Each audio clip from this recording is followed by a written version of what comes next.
examen? Este viernes. Examen práctico, ¿verdad? Este teórico. El viernes. ¿Y el sábado? Práctico. El sábado es práctico.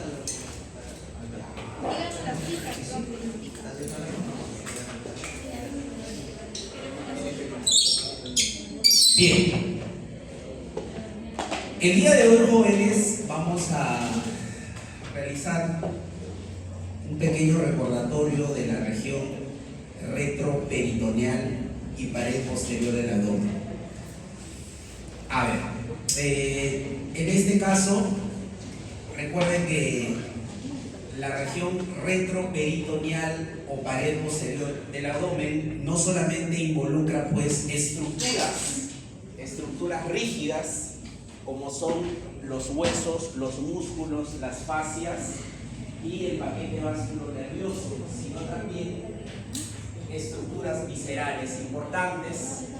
Muchas de ellas pertenecen al abdomen y otras se encuentran ubicadas en la región retroperitoneal.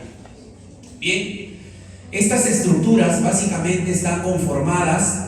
En esta imagen se puede observar algunas estructuras importantes que son propias de esta región retroperitoneal, ¿no? Por ejemplo, en este caso vemos las vías urinarias y los riñones, es decir, el sistema urinario, ¿no? Con las glándulas suprarrenales, riñón, vías urinarias, es decir, los uréteres, que son estructuras exclusivamente retroperitoneales. Pero también vamos a observar dos grandes vasos de gran calibre, en este caso la vena cava inferior, ¿no? Y acá vemos también a la aorta abdominal. Muy bien, la aorta abdominal.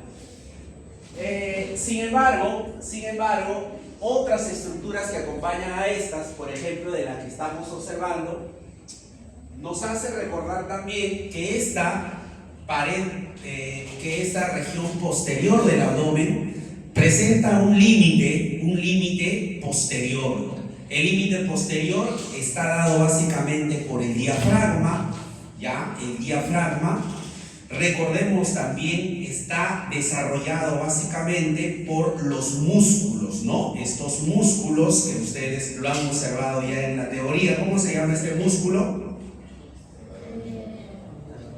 El cuadrado lumbar, el psoas mayor, y tenemos acá otro, el transverso abdominal, ¿verdad? Muy bien, entonces tenemos una vista de Netter, en el cual también nos hace ver la gran, sobre todo, pluralidad de órganos encontrados pues dentro, ¿no?, de esta pared posterior del abdomen, ¿no? En esta vista estamos observando nosotros al peritoneo parietal, el cual se encuentra básicamente, ¿no?, como ustedes ven, se encuentra vislumbrando algunas estructuras que nosotros ya hemos señalado, pero sin embargo también cabe destacar algunas estructuras del tubo digestivo, como es la primera porción, en este caso del intestino delgado, ¿no? Estamos hablando del duodeno, por ejemplo.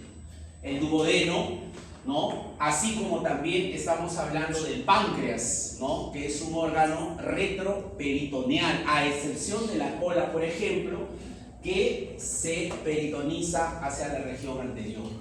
Muy bien, entonces es importante también recordar algunos aspectos trascendentales, como es el caso del aparato urinario, que ya seguramente lo hemos visto, y observar pues los huesos de la pared posterior del abdomen, ¿no?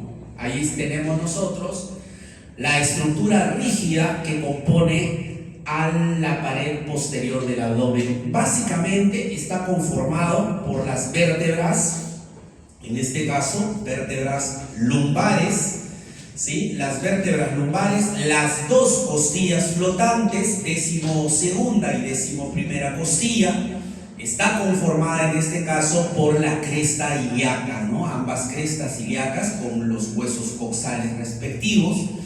Y también acá cabe recalcar que la parte inferior, en este caso retroperitoneal, ¿no?, del abdomen se comunica directamente con la pelvis falsa o la pelvis superior. Bien, vamos a observar nosotros 4 aspectos importantes, sobre todo pues estos músculos, ¿no?, que están conformando esa pared posterior del abdomen, ¿no? Y pregunta de este sábado, anótalo disimuladamente, probablemente te coloquen ahí una muestra de estos músculos, así que ya te lo estoy diciendo con anticipación. ¿Cuáles son esos músculos, profesor? Obviamente, en primer lugar tenemos al psoas mayor, de lateral hacia medial, tenemos el psoas menor, tenemos pues hacia posterior el cuadrado lumbar, tenemos nosotros también al músculo ilíaco, ¿ya? Al músculo ilíaco. Muy bien, recordemos nosotros que la inervación de estos músculos de la pared posterior del abdomen básicamente involucran a los segmentos medulares lumbares, ¿no? Desde L1 hasta L3 hasta L4, ¿no?, en general, y también involucra el último segmento medular T12. Específicamente en el caso del psoas mayor, por ejemplo, está pues inervado de L1 y L3, el psoas mayor. El psoas menor, básicamente ramos anteriores del L1, recordemos nosotros. Sin embargo, el cuadrado lumbar, como está más hacia superior, obviamente involucra segmentos medulares T12 y de L1 a L4. Muy bien, el ilíaco, como está más hacia inferior, involucra básicamente segmentos medulares del nervio femoral. Ya en este caso está inervado por el nervio femoral por sus raíces L2 a L4. Muy bien, ¿cuál es la principal función de estos músculos, muchachos? ¿En qué participan estos músculos? Son músculos que se encuentran, si bien en la pared posterior del abdomen, sin embargo, pues muchos de ellos van a participar en darle, ¿no?, estabilidad a la columna vertebral en la parte inferior, ¿no? En el caso del psoas mayor, por ejemplo, el psoas mayor es un músculo pues que flexiona también la cadera en la articulación, ¿no? Flexiona la cadera. En el caso del psoas mayor es un flexor débil de la columna, más está caracterizado por su estabilidad, es un flexor débil de la columna, mientras que el cuadrado lumbar, ¿no?, principalmente pues estabiliza las costillas, ¿no?, sobre todo por su origen, ¿no?, en estas. Es un estabilizador y flexiona lateralmente el tronco, ¿no?, el cuadrado lumbar. El músculo ilíaco flexiona el muslo en la cadera, flexión del muslo en la cadera. Muy bien, entonces debemos recordar estos músculos, probablemente pues reconocerlos, ¿sí?, en las muestras cadavéricas. Tenemos al diafragma. Habíamos indicado que el diafragma es un músculo también importante, sobre todo en la región posterior del abdomen, ¿no? El diafragma en este caso es una vista inferior, ¿no? Estamos viendo de abajo hacia arriba, vemos nosotros los hiatos, el hiato para la vena cava inferior, vemos el hiato esofágico, ¿no? Pero me interesa sobre todo recordar algo muy importante, ¿no? En este caso vemos que el diafragma, a través de los ligamentos, se va a insertar centralmente en la cara anterior de la vértebra lumbar L2 y L3. ¿Quién específicamente, jóvenes? En este caso los pilares, sus pilares. Pilar del lado derecho y el pilar del lado izquierdo respectivamente, ¿no? Vamos a observar que el pilar del lado derecho juega un rol muy importante. ¿Cuál es la función de ese pilar derecho? Los escucho a todos oídos, como se llaman rumbo.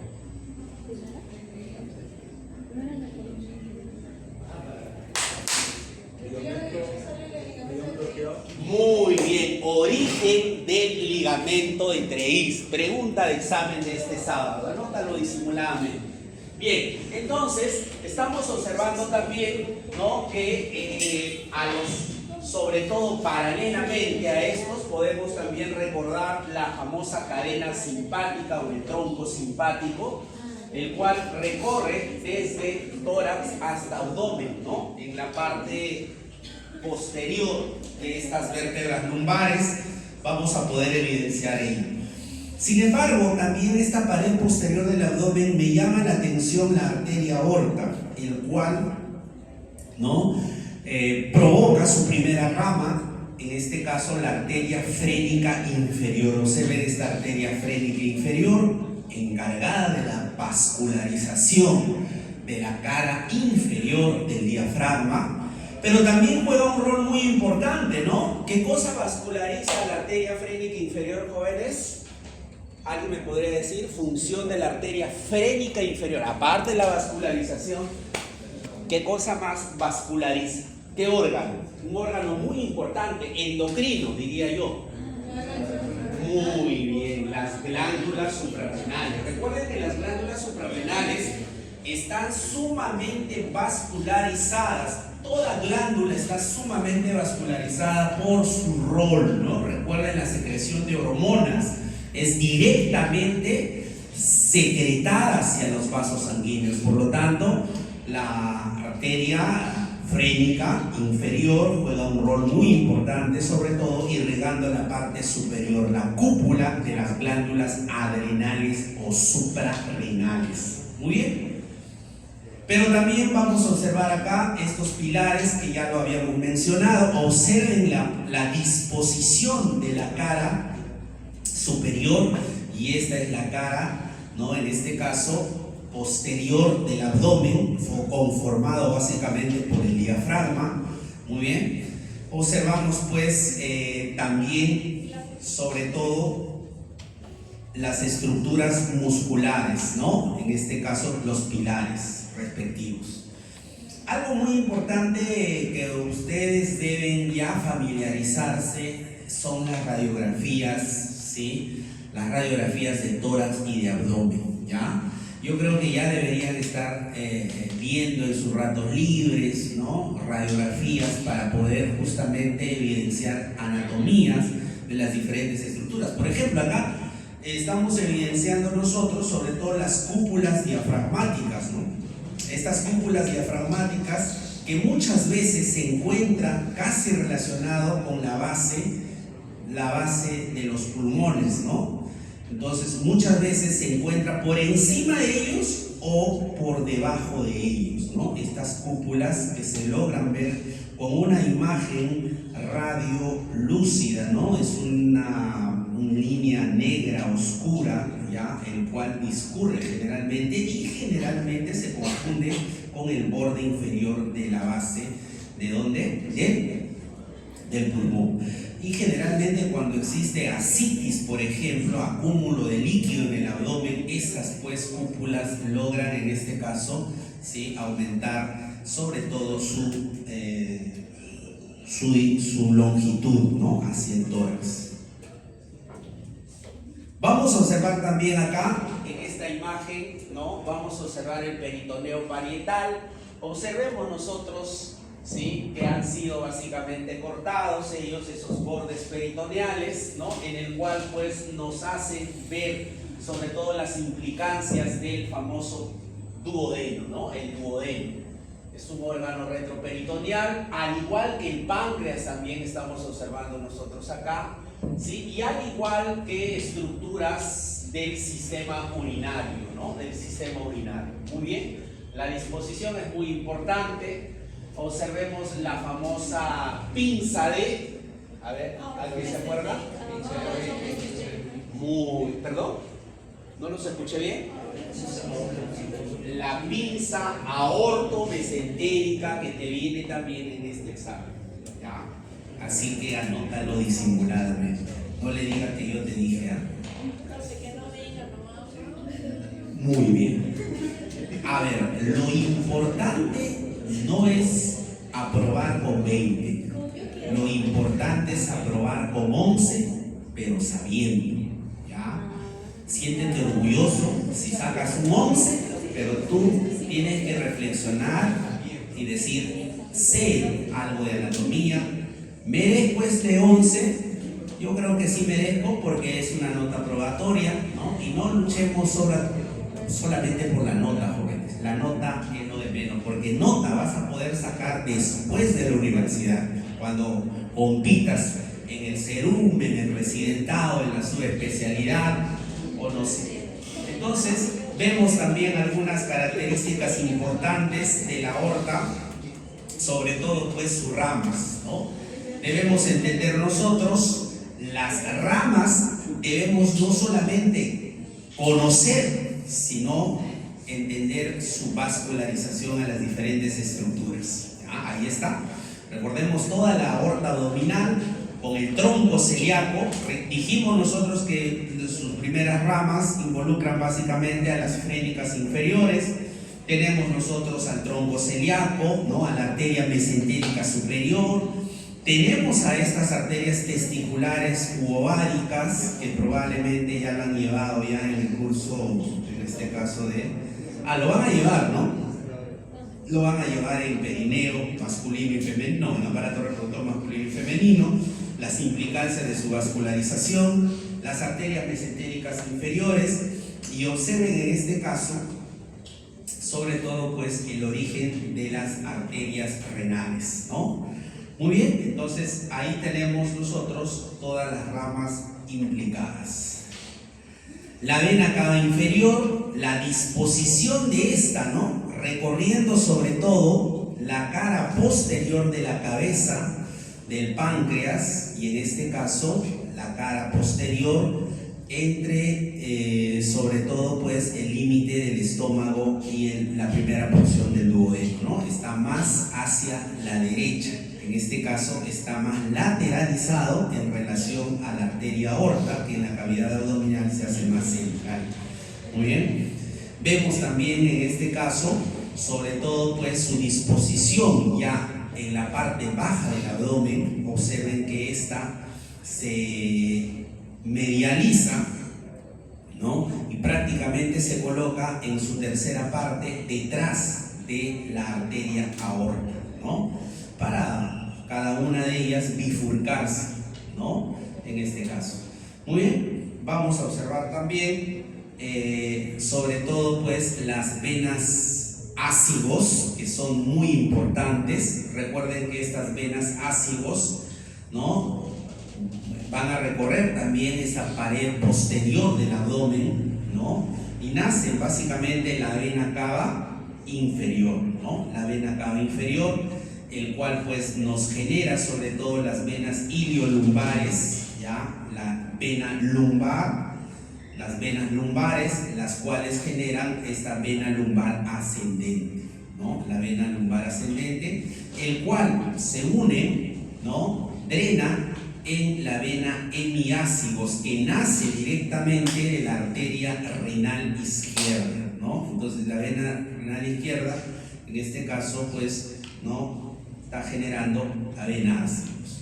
Muy bien, la hemiácigos. La vena ácigos, que se encuentra al lado derecho, ¿no? Estamos observando que nace en la pared posterior, en este caso, de la vena cava inferior. Muy bien, a la altura, ¿no? En este caso de la vértebra lumbar L1, ¿sí? Muy bien, acá estamos observando entonces la disposición de estas en la pared posterior del abdomen. Entonces, esta vena ácigos y vena hemiácigos también son estructuras importantes en la pared posterior del abdomen. Su disposición.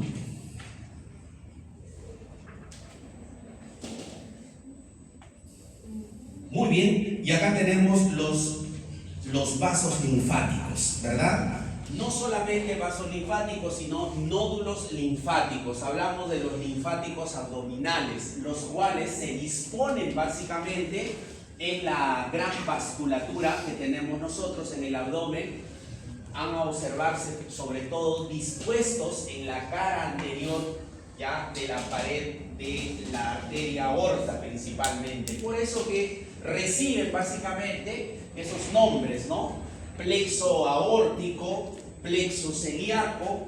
Estamos observando nosotros, ¿no? Los famosos plexos, pero recordemos también que existen pues sobre todo los vasos propiamente dicho, En este caso estamos hablando del tronco yugular derecho, ¿ya? Los nódulos mesentéricos, nódulos preaórticos, los cuales se disponen, ¿no? En este caso, en esta zona del abdomen. Muy diversificados. ¿Por qué? Porque justamente es pues esta región del abdomen la que produce la mayor cantidad de linfa y la que tiene que ser justamente llevada al sistema circulatorio general, ¿no? Entonces ahí vemos nosotros básicamente todos los vasos linfáticos, como el tronco yugular derecho, tenemos el tronco yugular izquierdo, ¿no? Y sobre todo la zona del cual van a drenar la linfa respectiva. Muy bien. Como ustedes saben, el conducto torácico es pues el tronco principal. Este conducto torácico recoge, ¿no? Básicamente la linfa del miembro inferior, de la pared y las vísceras abdominales, de la pared y las vísceras de la pelvis y de la pared del tórax, ¿no? Es uno de los vasos que, ¿no?, conduce justamente la mayor concentración de linfa, ¿ya? Entonces estamos hablando del conducto torácico. Vamos a observar también en este caso, ¿sí?, los troncos nerviosos simpáticos. Ahora vamos al sistema nervioso. Recordemos nosotros que también el plexo nervioso, una red de tela de araña, el cual generalmente se dispone también, ¿no?, en los grandes vasos, sobre todo en la arteria aorta, ¿no? Estamos observando acá el plexo nervioso, ¿ya?, del mesentérico superior. Estamos observando nosotros el ganglio aórtico renal, ¿sí? Vemos también los nervios esplácnicos lumbares, el tronco y ganglios simpáticos, ¿no?, que están discurriendo paralelamente a la arteria aorta, ahí están. Y vemos el ganglio mesentérico inferior. Los ganglios están básicamente dispuestos, ¿no?, a la salida, en este caso, de estos grandes vasos, ¿ya?, de los grandes vasos. Y su último recorrido, recuerden ustedes, los nervios hipogástricos y los nervios hipogástricos inferiores, el tronco simpático. Vamos a observar también, en este caso, los plexos y ganglios prevertebrales, ¿no? Tenemos pues divididos básicamente en tres grandes plexos, ¿no? El plexo celíaco, el plexo aórtico, ¿ya?, y el plexo hipogástrico superior, ¿no? El plexo hipogástrico superior. Muy bien. Estamos observando acá un esquema muy bonito acerca de los vasos, de las fibras nerviosas, ¿no? Tanto de la médula espinal, ya el origen de la médula espinal, como del, en este caso, del tronco simpático, ¿no? Es decir, la cadena simpática. Observe cómo estos troncos, sobre todo médula espinal y el tronco simpático, se relacionan, ¿no?, con estructuras como el nervio vago, por ejemplo, y como el ganglio celíaco, por ejemplo, para poder justamente conducir fibras nerviosas hacia el tubo digestivo, ¿no?, hacia el tubo digestivo. En la gran mayoría de los casos, recuerde que el nervio vago conduce fibras parasimpáticas, mientras que el nervio esplácnico, los nervios esplácnicos conducen fibras simpáticas, ¿no? Pero estas fibras simpáticas del nervio esplácnico generalmente pues son obviamente, ¿no?, recogidas directamente, ya lo comparten con la cadena simpática y de la médula espinal, ¿no? En este caso, la médula espinal comparte justamente fibras nerviosas preganglionares, las cuales pues procesan la información en la cadena simpática para luego, en este caso, ejecutar una respuesta a través de sus fibras postganglionares, ¿no?, las cuales llegan también a centros nerviosos somáticos, centros nerviosos, ¿no?, como el ganglio celíaco, para procesar información. Y a partir de esos ganglios celíacos, por ejemplo, a partir del ganglio celíaco se lleva la información directa hacia el tubo digestivo, ¿no?, ya sea pues a intestino delgado, intestino grueso, estómago, para poder en este caso regular la función. Vamos a observar relación de los ganglios y el plexo nervioso también, ¿ya? Entonces acá ya nosotros esto lo hemos observado. Vamos a ver el plexo lumbar, que también es una estructura que se encuentra pues en la región posterior del abdomen, ¿ya? Plexo lumbar. Entonces tenemos en este caso a los plexos lumbares, ¿ya? Plexos lumbares. Recordemos nosotros también que estas estructuras básicamente se encuentran pues dispuestas, ¿no?, con sus diversas ramas que van a inervar miembro inferior y pelvis respectivamente, ¿ya? Muy bien. Ahora vamos a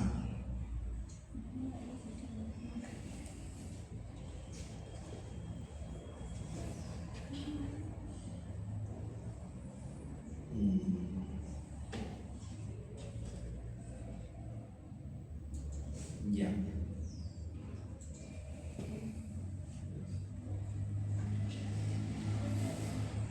¿Qué pasó con sus compañeros? ¿No vinieron?